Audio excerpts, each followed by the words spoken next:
Supreme court से supreme तमाचा लगा है देश के 14 राजनीतिक दलों को।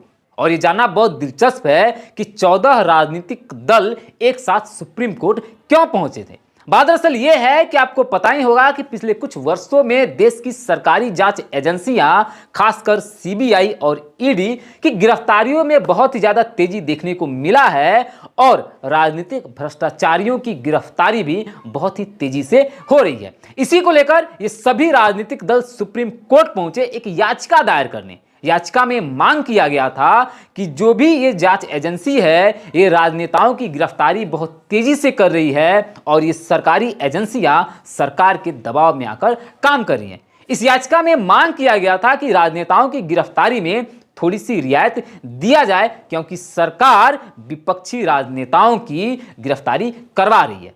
इस याचिका की सुनवाई कर रहे थे सुप्रीम कोर्ट के चीफ जस्टिस डीवाई चंद्रचूड़। पहले डीवाई चंद्रचूड़ जी ने तो अच्छे से सब किसी को कानून समझाया और उसके बाद जो लताड़ लगाया ये सभी लोग मुंह की खाते हुए कोर्ट से बाहर निकले।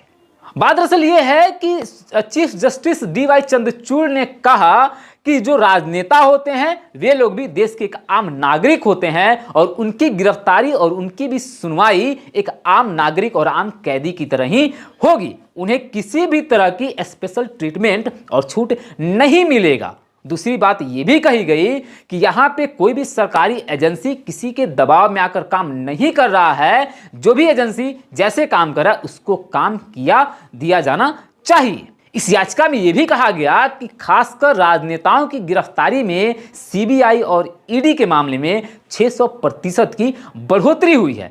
लेकिन पहली सुनवाई के साथ ही डीवाई चंद्रचूड़ ने इस याचिका को खारिज कर दिया और सब किसी को जमकर लताड़ लगाया।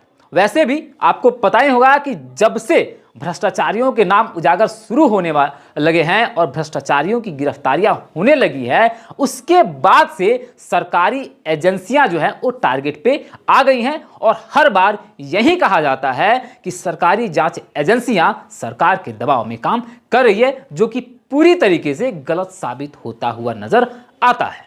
हम सबको पता है कि 1947 के बाद से ही देश में भ्रष्टाचार की एक पटकथा लिखनी शुरू की गई थी और तब से लेकर 2014 कहें या अब तक कहें देश में भ्रष्टाचार की कहानियां दिन पर दिन लिखी जाती हैं और भ्रष्टाचार भारत के लिए एक अनिवार्य हिस्सा बनकर रह गया।